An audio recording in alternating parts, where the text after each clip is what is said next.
Twisted Sister, I Wanna Rock.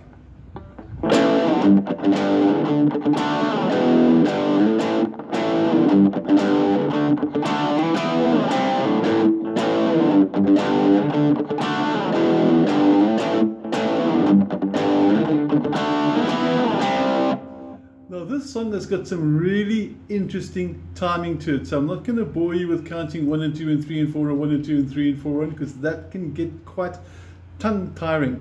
So we're going to ask you to put the song on the original, get it on YouTube or Spotify, whatever, and listen to the song and get to sing the song even if it's quietly to yourself.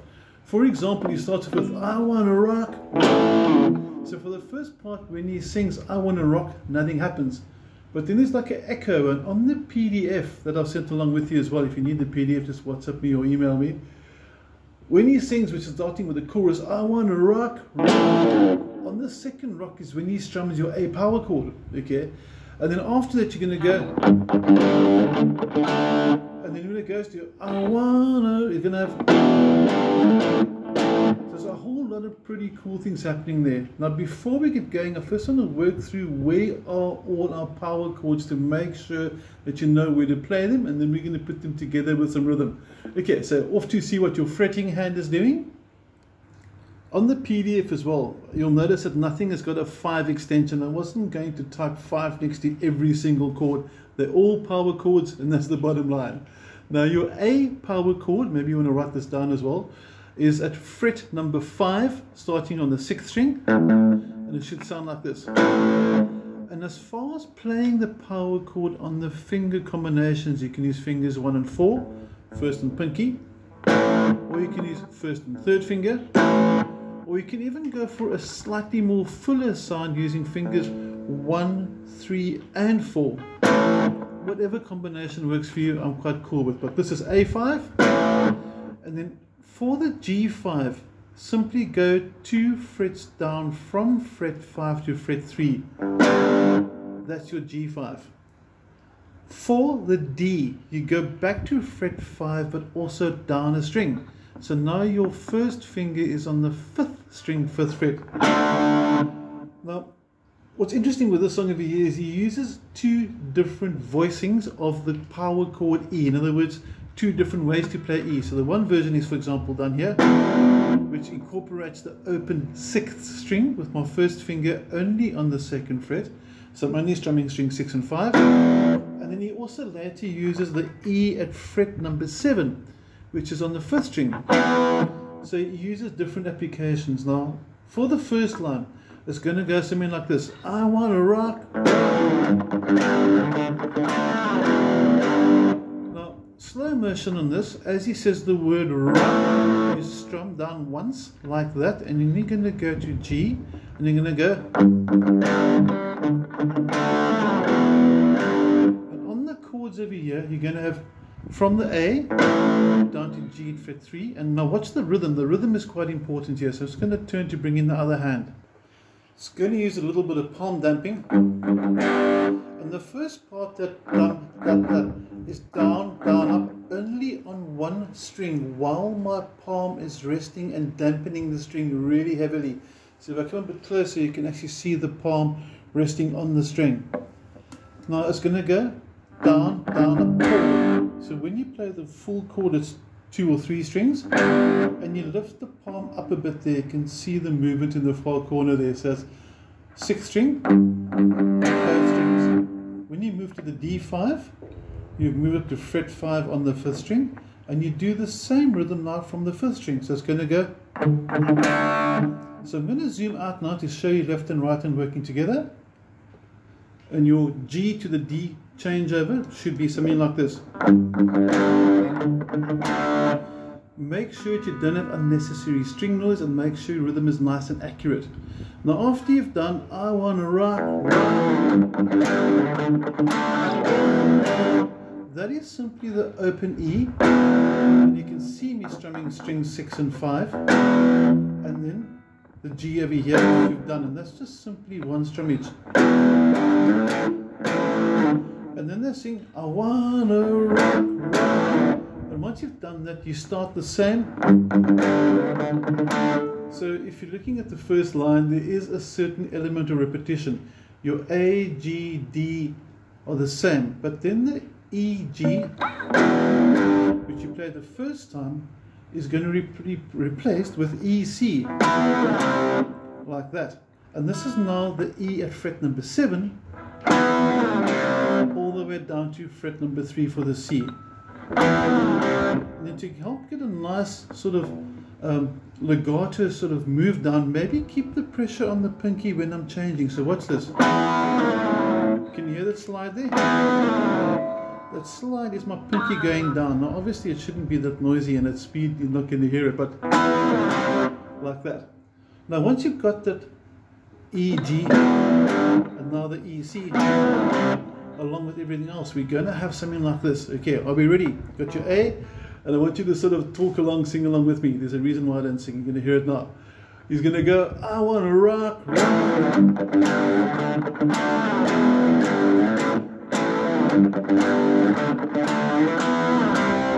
And he just plays that through twice. So if you want to play it through twice with me the whole way through, now's your time.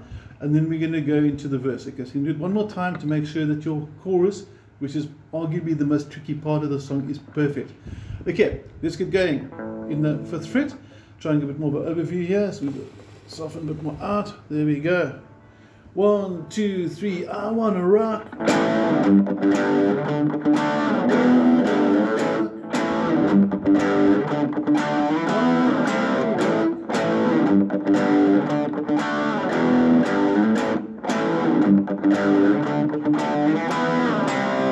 And that's your choruses throughout the song.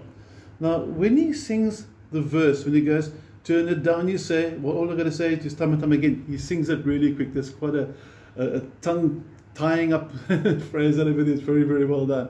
But if you listen to that part of the song, the bass guitar sort of carries everything. So when he plays an A, you can go to this A, but it's... Because if you listen carefully, there is no real guitar going there. So what I do is I just sort of put a very, very dampened muffle onto my 6th string at fret 5 for the A power chord, just so that I'm doing something. So, and then for the D, what I'm going to say is time and time again, I say no, no. Okay, so that's your first line for verse 1, which is turn it down, you say, all I've got to say to you in time and time again, I said no. And he goes, no, no, no. And that is double G at fret 3, then double D at fret 5 on the 5th string, and then back to no. So we're going to have something like this. I'm just going to try and get a bit of a different angle there so you can see just a different perspective. I want to specifically focus in on the hand techniques over here. And like I said, for the verse, it's largely bass guitar. On the one guitar, actually just strums. So if you're in a band, just do that. And then let the bass guitar do all the work. But if you're jamming along by yourself and you want to just have some really cool fun, play at fret 5, play an A, and try something like this. And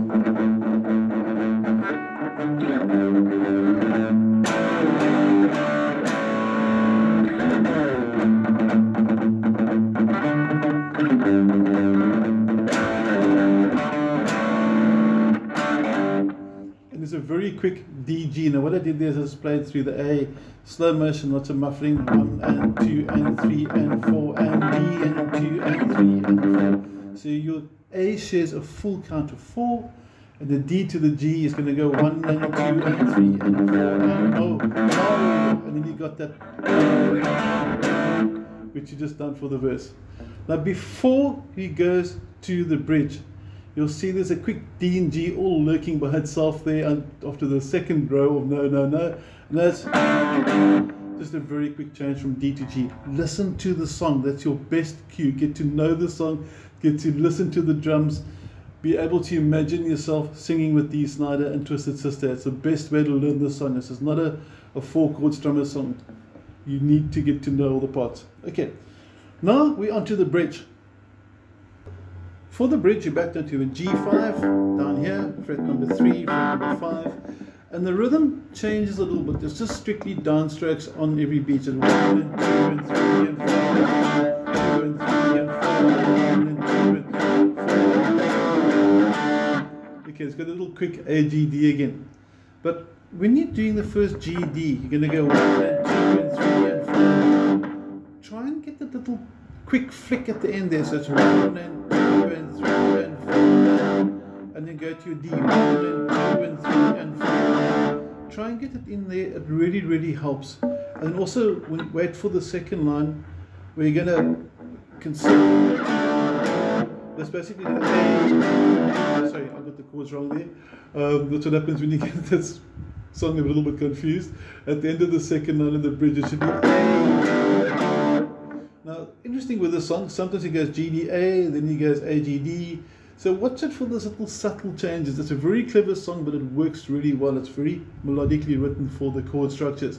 Now, it's going to take you through the bridge a bit more accurately. And here we go with the bridge. 1, 2, 3, 4, and 1 and 2 and 3 and 4 and 1 and 2.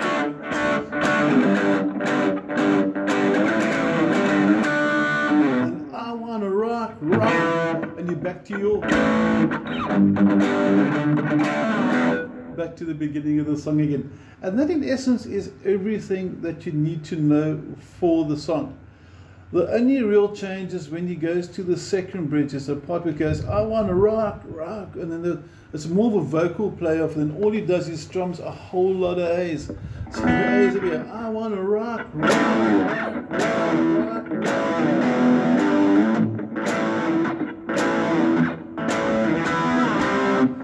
And that's just basically similar to what he did in the verse. It's just like a build-up before you go to the solo. And that, in essence, should equip you with everything you need for I Wanna Rock by Twisted Sister. If you've got any questions on the power chords, how they work, if you want to learn how power chords work, if there's any discrepancies or something you want me to help you with, please don't hesitate. We're more than happy to help. Otherwise, have a cool week. And Twisted Sister rocks. Take care.